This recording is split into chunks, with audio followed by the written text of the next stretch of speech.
Hello, friends. Welcome to Clear Voice Pod. I'm Emma. I'm so glad you're listening today. And I'm Alex. Hi, everyone. Today's topic is super interesting. We're talking about daily habits and how they change your life. You know, I read something amazing last week. It said that 40% of what we do every day is not a decision, it's a habit.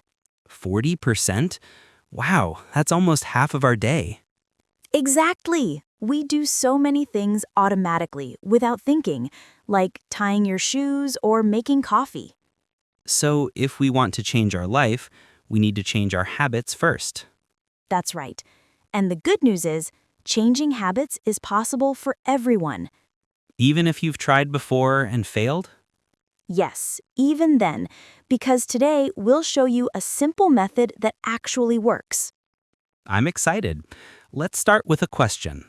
What's the hardest part of your day? For me, it's definitely waking up. I hate mornings. Really? You're not a morning person? Not at all. My alarm rings and I feel terrible. I want to sleep more. I used to be like that too, but I changed one thing and now mornings are much easier. What did you change? I moved my alarm clock across the room, away from my bed. Oh, smart. So you have to get up to turn it off. Exactly. And once I'm standing, it's easier to stay awake. I don't go back to bed. That's a great trick. It's a small change, but it makes a big difference. That's the key to habits. Small changes, big results. Let's teach some useful vocabulary. When you wake up, you can say, I feel sleepy or I feel tired. And when your alarm makes noise, you can say, my alarm goes off. Example, my alarm goes off at 6:30 a.m. every morning. Good one. You can also say, I hit the snooze button. That means you delay the alarm for a few more minutes. But be careful, hitting snooze too many times is a bad habit. True. Let's practice together. Everyone, repeat after me. I wake up at 6 a.m. I turn off my alarm. I get out of bed slowly. I open the curtains to let light in. Perfect. Now, let's talk about what happens after you wake up. Right. The first hour of your day is very important. It sets the tone for everything else. Sets the tone means it affects your mood and energy for the whole day. So, what do you do in your first hour? Well, I used to check my email right away. Bad idea. Why is it bad? Because other people's problems became my problems immediately. I felt stressed before breakfast. That makes sense. So, what do you do now? Now I have a rule. No email, no news, no social media for the first 30 minutes. What do you do instead? I drink water first, a big glass of water. It wakes up my body. Water is so important. Your body is dehydrated after sleeping for 8 hours. Dehydrated means your body needs water. After drinking water, what's next? I do some light exercise. Nothing crazy, just 5 minutes. Like what? Running? No, just simple movements. I touch my toes, move my arms in circles, twist my body left and right. That's called stretching. It's very good for your body. Yes, it helps blood flow to your muscles and brain. Then I feel more awake. I do something similar. I do 10 jumping jacks. Jumping jacks. That's when you jump and move your arms and legs at the same time, right? Exactly. It's simple, but it gets your heart beating faster. These are all great morning habits. Let's practice some phrases. You can say, I start my day with, for example, I start my day with a glass of water. Or, I begin each morning by, example, I begin each morning by stretching for 5 minutes. Nice. How about, the first thing I do is, example, the first thing I do is open my window for fresh air. Great examples. Now let's talk about breakfast. Do you eat breakfast every day? I do now, but I didn't always. When I was younger, I always skipped breakfast. Why did you skip it? I thought I didn't have time. I would wake up late and rush out the door. And how did you feel during the morning? Terrible. By 10 a.m., I was so hungry I couldn't focus on my work. That's because your brain needs fuel. Food is fuel for your body and mind. Exactly. Now I wake up 20 minutes earlier, so I have time to eat. What do you usually eat? Something simple, maybe a banana with peanut butter or yogurt with some nuts. That's good. You don't need a fancy breakfast. Simple and healthy is best. What about you? What's your breakfast? I make a smoothie almost every day. A smoothie is a drink made from fruit and milk or yogurt, mixed together until smooth. Right. I put banana, some berries, milk, and sometimes spinach. Spinach? That's a vegetable. You put vegetables in your breakfast drink? Yes, you can't taste it, but it's very healthy. Lots of vitamins. That's clever. Let's teach some breakfast words. First, porridge. It's a hot cereal made from oats and water or milk. Some people call it oatmeal. Example, I eat porridge with honey every morning. Next word, leftovers. That means food from yesterday that you eat today. Example, sometimes I eat leftovers from dinner for breakfast. And here's a phrase. Grab a quick bite. It means to eat something fast. Example, I don't have much time, so I'll just grab a quick bite. Good. Now I want to share a story about my neighbor, James. Okay, tell us about James. James is 65 years old. He's retired. That means he doesn't work anymore. And what about him? Every single day, he wakes up at 5:30 a.m. and walks for 1 hour. Every day? Even when it rains? Every single day. Rain, snow, hot weather, doesn't matter. He always walks. That's impressive. How long has he done this? For 12 years. He told me he started when he was 53. 12 years. That's amazing discipline. And you know what? He's healthier than people half his age. He never gets sick. That's the power of consistency. Doing something every day for years creates incredible results. He told me something I'll never forget. He said, I don't walk because it's easy. I walk because it's important. Wow, that's deep.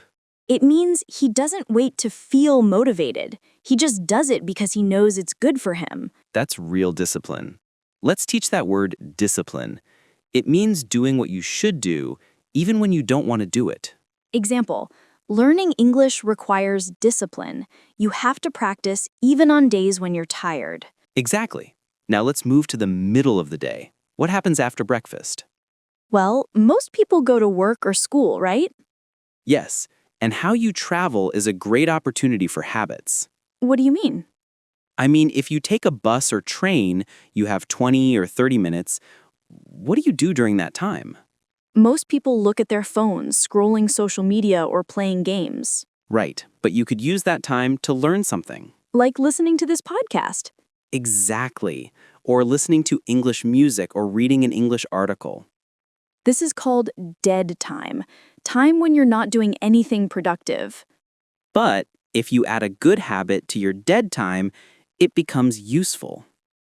I have a friend named Sarah. She takes the subway to work every day, 35 minutes each way. So that's 70 minutes total, right? Yes, and she decided to use that time to read books in English. That's smart. In 1 year, she read 25 books. 25! And her English vocabulary improved dramatically. Dramatically means very much. A big change. She said she didn't find extra time to read. She just used the time she already had. That's brilliant. See, everyone? You already have time. You just need to use it better. Let's practice some commute vocabulary. Commute is your journey from home to work or school. You can say, My commute is 30 minutes, or I have a long commute. If you drive, you can say, I drive to work. If you take the bus, I take the bus. And if you walk, I walk to the office, or I ride my bike. Good examples. Now, let's talk about the work day or school day. This is where many people struggle Why do they struggle? because there are so many distractions. Your phone buzzes, people talk to you, emails arrive constantly. Distractions are things that take your attention away from your work. Right, so it's hard to focus and get things done. Do you have any tips for staying focused? Yes, I use something called the Pomodoro technique. Pomodoro?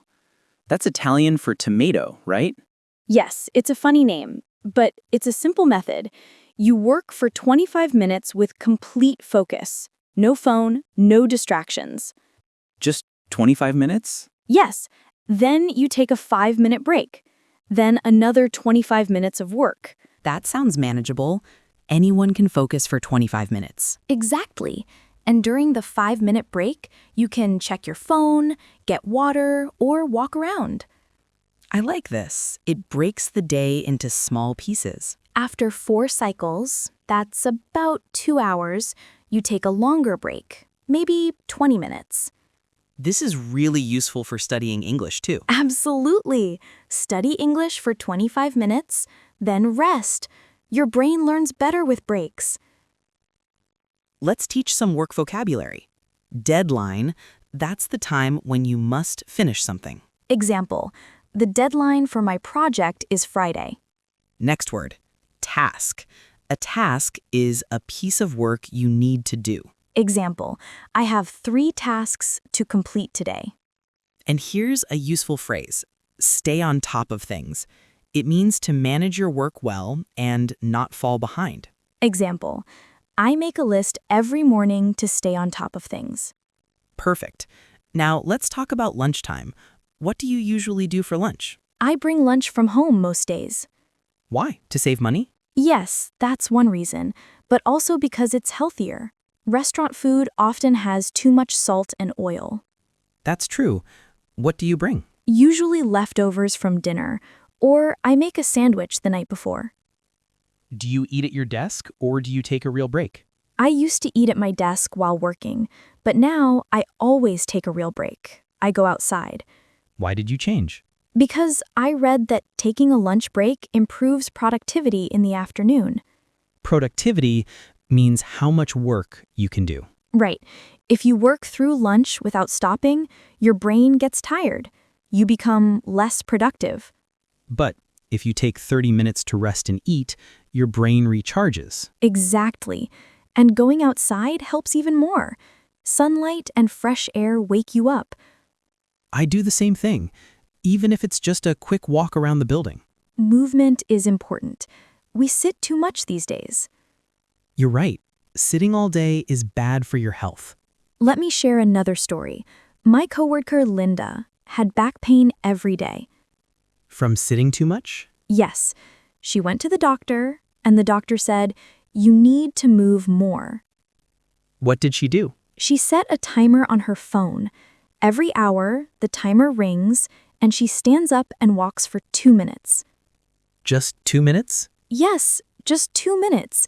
It sounds so small, but after 1 month, her back pain was gone. Amazing. Small habits, big results. Again and again, we see this pattern. Exactly. You don't need to make huge changes. Tiny adjustments can fix big problems. Let's practice some phrases about health. You can say, I need to take better care of myself. Or, I'm trying to be more active during the day. How about, I make time for movement every day. Good one. And here's another. I listen to my body. That means you pay attention to how you feel. Example, when I feel tired, I listen to my body and rest. Perfect. Now, let's talk about the afternoon slump. Do you know this feeling? Oh, yes. Around 2 or 3 p.m., I feel so sleepy. Me too. It's very common. Your energy drops after lunch. What can we do about it? Some people drink coffee, but I try not to have caffeine late in the day Why not? because it affects my sleep at night. If I drink coffee at 3 p.m., I can't sleep well at 10 p.m. That's a good point. So, what do you do instead? I drink cold water and do some stretches. Sometimes I go outside for 5 minutes. Fresh air helps a lot. Yes, and I eat a small healthy snack, like an apple or some almonds. Almonds are nuts, right? They give you energy without making you sleepy. Exactly. Avoid sugary snacks. They make you more tired later. Let's talk about the end of the workday or school day. What time do you finish? Usually around 5 or 5:30. And what's the first thing you do when you get home? I change my clothes right away. I put on comfortable clothes Why? because it helps my brain switch from work mode to home mode. That's smart. It's like a signal to your brain, work is finished, now you can relax. Exactly. It's a mental shift. Mental shift means changing your mindset or way of thinking. Right. And then I usually exercise for 20 or 30 minutes. After work, aren't you tired? Sometimes, but actually exercise gives me more energy, not less. That sounds backwards, but it's true. Exercise wakes up your body. And it helps reduce stress from the day. If I had a difficult day at work, running helps me forget about it. What kind of exercise do you do? Sometimes I run, sometimes I do exercises at home. Push-ups, sit-ups, simple things. No gym? No, I don't go to a gym. I exercise at home or outside. It's free and I don't waste time traveling to a gym. That's practical. Let's teach some exercise vocabulary. Push-ups, that's when you lie face down and push your body up with your arms. Sit-ups, you lie on your back and lift your body up to strengthen your stomach muscles. Squats, you bend your knees and lower your body, then stand up again. It's good for your legs. And plank, you hold your body straight like a board. It's hard, but very good for your core. Core means the muscles in your stomach and back. Right. Now let's talk about evening time. What do you do after exercise? I cook dinner. I really enjoy cooking. It relaxes me. Do you cook every day? Almost every day, maybe 5 or 6 days a week. That's impressive. Many people say they don't have time to cook. I think it's about priorities. If something is important to you, you make time for it. Priorities are the things that are most important to you. And cooking is a priority for me because I want to eat healthy food. Restaurant food and fast food are not good for your body. You're right. When you cook at home, you control what goes into your food. Exactly. Less oil, less salt, more vegetables. Do you cook complicated meals? No, usually simple things. Chicken with vegetables, pasta with tomato sauce, fish with rice, nothing fancy. Fancy means complicated or expensive. Right. Simple food is often the healthiest. And while you cook, do you listen to anything? Yes, I listen to English podcasts. So I'm cooking and learning at the same time. Perfect example of multitasking, doing 2 things at once. Cooking takes 30 minutes.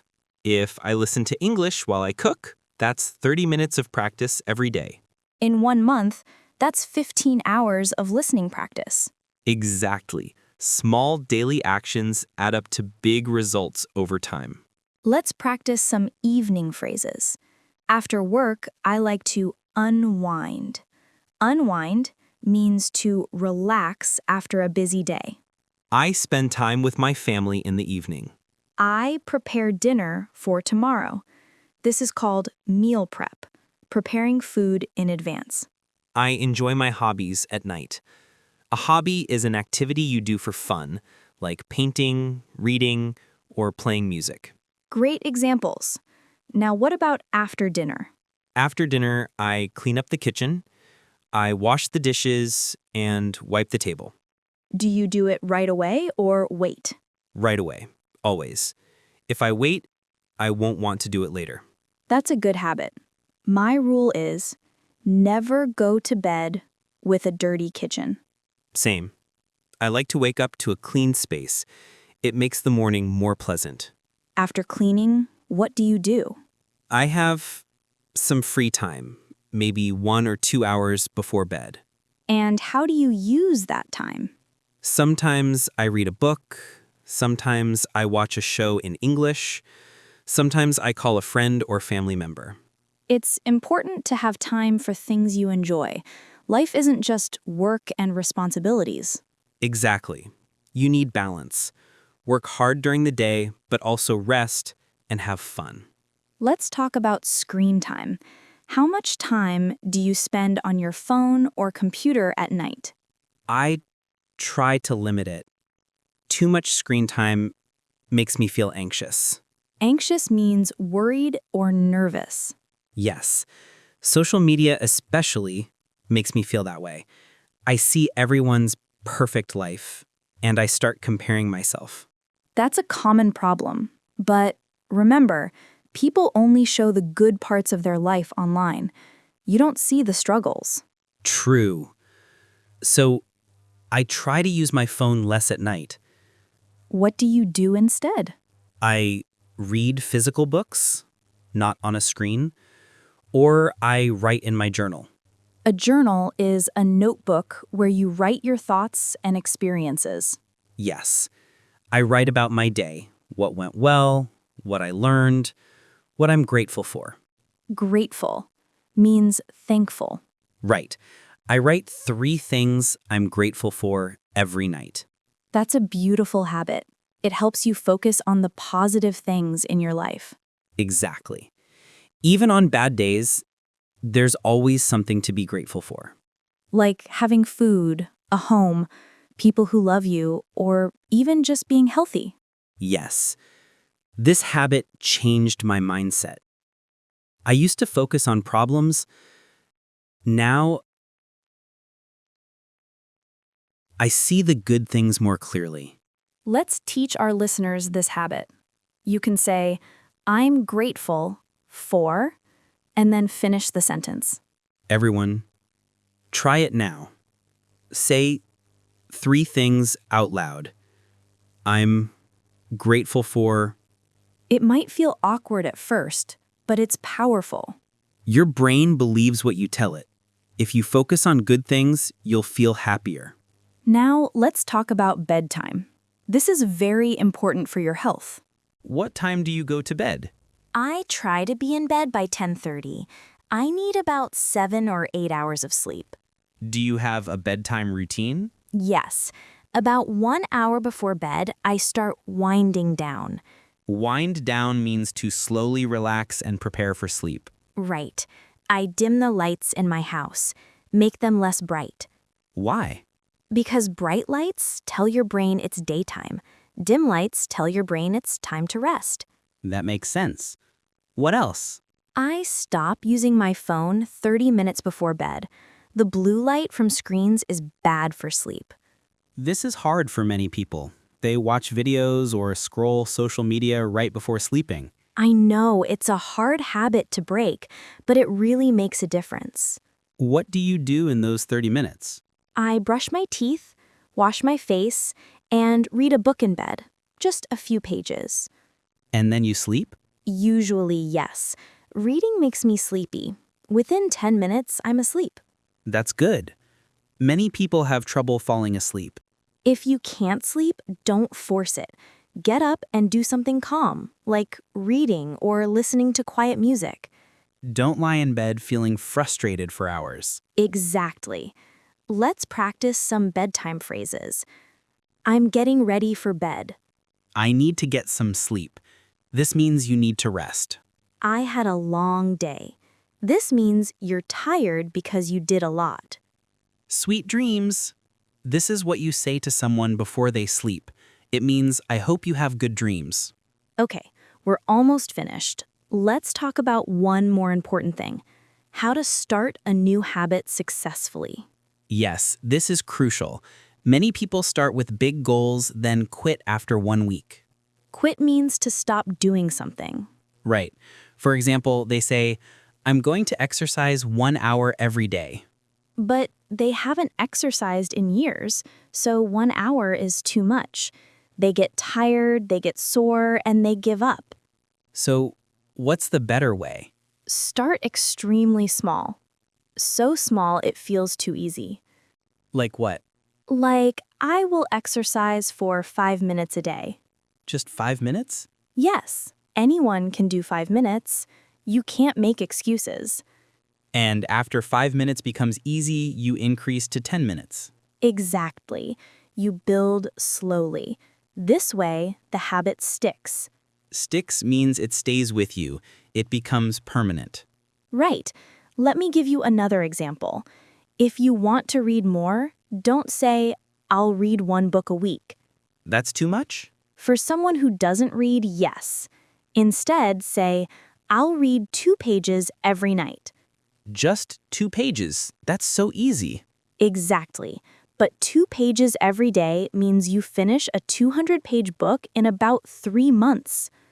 And by that time, you probably enjoy reading, so you read more than 2 pages. Yes, the habit builds naturally. Start small, build big. This is such important advice. Small steps every day for a long time. That's the secret. Not motivation, just small, consistent action. Okay, let's finish with some final encouragement for everyone listening. Yes, first I want to say, you can do this. Changing your habits is possible. It doesn't matter how many times you failed before. Today is a new chance. Choose one habit, just one. Write it down. Make it small and specific. Not eat healthy. Instead, eat 1 piece of fruit with breakfast. Not learn English. Instead, listen to English for 10 minutes while brushing teeth. Make it so easy you can't fail. Then do it tomorrow, and the next day, and the next. Track it. Put a check mark on a calendar every day you complete it. After 30 days, you'll have 30 check marks. You'll feel proud. After 90 days, it will feel automatic. You won't even think about it. That's when you know the habit is truly yours. And here's the beautiful part. 1 good habit leads to another.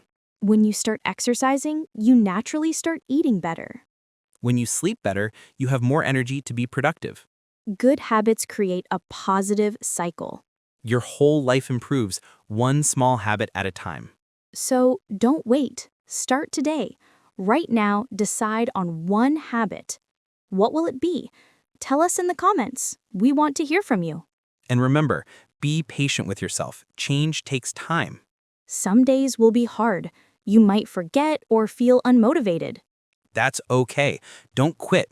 Just start again the next day. Missing 1 day doesn't ruin everything. Just don't miss 2 days in a row. Perfect advice. Okay, everyone, that's all for today. Thank you so much for listening to Clear Voice Pod. We hope this episode helped you think about your daily habits. Remember, small actions repeated daily create big changes over time. You are capable of amazing things. Believe in yourself. Keep learning, keep growing, and keep practicing your English every single day. If you enjoyed this episode, please share it with a friend who needs to hear this message. And leave a comment telling us what habit you're starting. We love reading your comments. Your progress inspires us. All right, friends, until next time, take care of yourself. Make your habits count. They're building your future. Goodbye, everyone. Bye. See you next time on Clear Voice Pod.